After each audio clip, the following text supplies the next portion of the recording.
Hey, Mike here, back for another video. This time it's on training intensity and how to develop training intensity. Because if you're not training with intensity, then you will not be making anywhere near your maximum gains. That's just a fact. So let's get right into the video. Right, what is training intensity? How do you define training intensity? Personally, I would define training intensity as the amount of physical effort that you condense into a short period of time. It means you are putting in 100% effort during your set and 100% concentration during your set. So this includes mind-muscle connection and just focusing on what you're doing. It means not doing your lift and then looking around the gym at what everyone else is doing while you're doing your reps on your working set, which I see way too many people doing in the gym. If you're just looking around the gym at other people while you're doing your working sets, then you might as well go home. Don't even go to the gym. There's no point. Just stay home because you're really not that bothered about it. If you want to maximize your muscle gains and you are serious about this whole training thing, then you need to put the concentration and effort in when it counts. And when it counts is during your set. I mean, you've got to think, how many sets are you actually doing when you're at the gym? It's probably not a huge amount for most people, maybe 15, 20 sets in a workout, which and each set could last maybe from 20 to 40 seconds.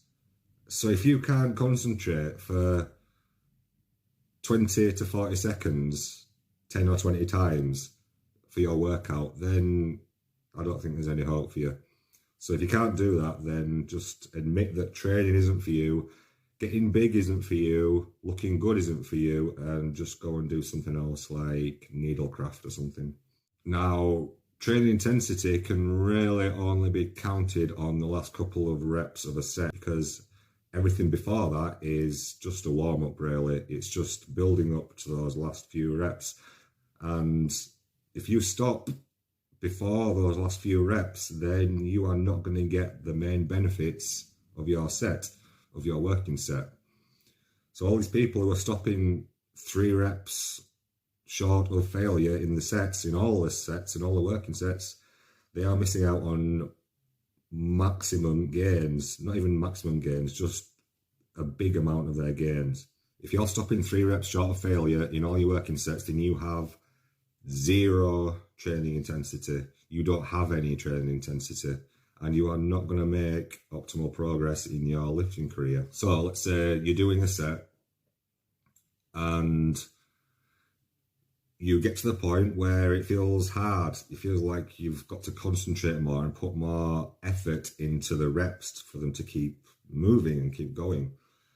So what most people do is they think, oh, it's getting a bit hard here, so I think I need to stop.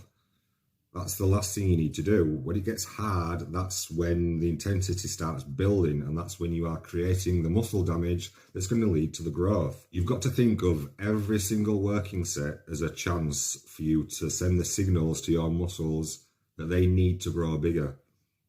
That's what a working set is for, is to make your muscles work and do something that they are not prepared for. If you're always stopping 3 reps short of failure, then why would your muscles need to grow bigger?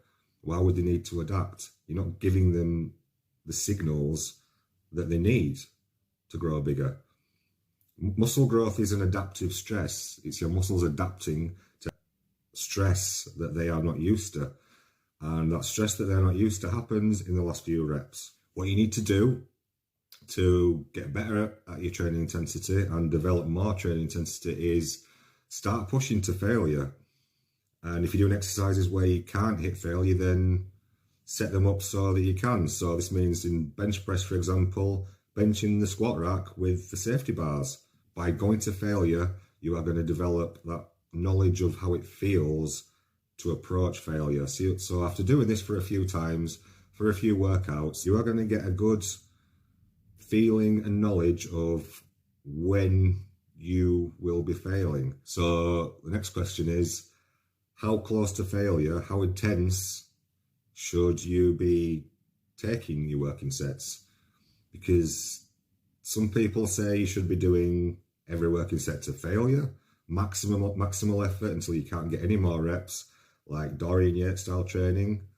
I don't really agree with that. I think that's going to give you a lot of unnecessary stress on your nervous system, especially if you're not going higher reps. If you're going lower reps and always failing on every set, that's going to cause a lot of CNS stress, and you're going to find it more difficult to recover week to week or workout to workout. So I think for the majority of your working sets, you should be pushing until you know you can't get one more good rep with good form. As you're doing a rep, when you're pushing it up, you should be able to tell by the speed of the rep and the effort it takes to complete that rep and the way your form is on each rep. You should be able to tell how close failure is after you've done this a few times. So you need to be stopping when you think you can't get another rep with the proper form. If you think you're going to struggle on the next rep to get it up or to get it up with good form, then don't do the extra rep. But that doesn't mean pussying out because it gets difficult and thinking, oh no, I don't know if I'm going to be able to get any more, because you should know by your experience and by training to failure a few times what it feels like. So you should get a good knowledge of how many more reps you can get in a set before you hit failure. So as a rule of thumb, your reps should be slowing down quite a lot on that last good rep. If you are really struggling, like say if you're benching and it goes up and it goes up really slowly on the last bit, but you get it in good form, then that's it, you're done. You're not going to get another rep, are you? If you only just manage to get that rep, then you're done. You're done for the set. There's no point going for another rep because it's highly unlikely that you're going to get it. On the last set of the exercise, there's nothing wrong with going to complete failure. I like to do that on at least one set of each exercise just to make sure that I've given the proper signal to the muscle that it needs to adapt.